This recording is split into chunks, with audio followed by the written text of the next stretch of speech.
2024 সালের যে ডামি নির্বাচন, সেই নির্বাচনের সময় আমরা দেখতে পেয়েছি বিশ্ববিদ্যালয়ের শিক্ষক, সোকল্ড যাদেরকে আমরা বুদ্ধিজীবী বলি, সিভিল সোসাইটি, তারা এই ধরনের অবৈধ নির্বাচনগুলোকে তারা বৈধ করে দেওয়ার চেষ্টা করেছিল এবং বিভিন্ন পার্সপেক্টিভ থেকে, অনেকগুলো পার্সপেক্টিভ আলোচনা হয়েছে, সেই পার্সপেক্টিভ গুলো থেকে তারা এটাকে ব্যাখ্যা করেছে।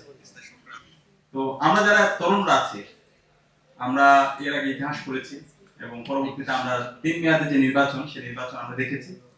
14 সালে নির্বাচন বলেন, 18 সালে নির্বাচন বলেন, 24 নির্বাচন, এখানে আমরা কেউ ভোট দিতে পারিনি।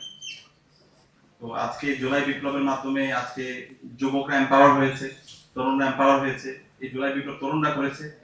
এখন আমরা বলতে চাই, এই 24-এর জুলাই বিপ্লব পরবর্তী আমাদের এই 26 সালে যে নির্বাচন হচ্ছে, এটা অবশ্যই ফ্রি, ফেয়ার এবং ক্রেডিবল হতে হবে। এখানে হোয়াট ইফস এন্ড বাটস চলবে না।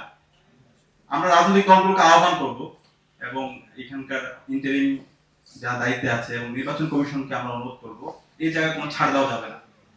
এই নির্বাচন যদি ফ্রি, ফেয়ার, ক্রেডিবল আমরা করতে না পারি, তাহলে বাংলাদেশ আবার পথ হারাবে।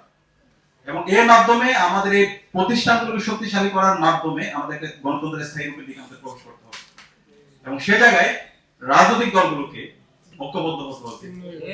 জামাত, বিএনপি, এনসিপি এবং বাংলাদেশ পন্থী যারা রাজনৈতিক দল আছে, এখানে এবি পার্টি আছে, সবাইকে ঐক্যবদ্ধ হতে হবে। আমরা সাময়িকভাবে হতে পারে, আমি সাময়িক আহ্বানের জন্য ইঞ্জিনিয়ারিং করে আপনি জিতে আসলেন, কিন্তু এই ইঞ্জিনিয়ারিং করে জিতে এসে আপনার তো কল্যাণ হবে না, এই জাতির কল্যাণ হবে না।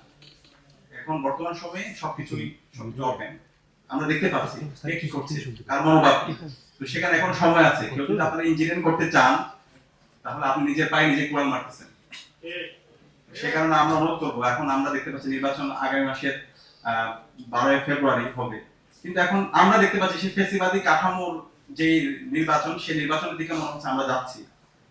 রাজনৈতিক দলগুলোর যে মনোভাব, মিডিয়ার যে মনোভাব, প্রশাসনের যে মনোভাব, নির্বাচন কমিশনের যে মনোভাব, তারা মনে হচ্ছে একদিকে ঝুঁকে পড়তেছে। সমতল মাঠের যে কথা বলছি, সেটা নিয়ে আমাদের ট্রাস্ট ডেফিসিট তৈরি হচ্ছে, আস্থার সংকট তৈরি হচ্ছে।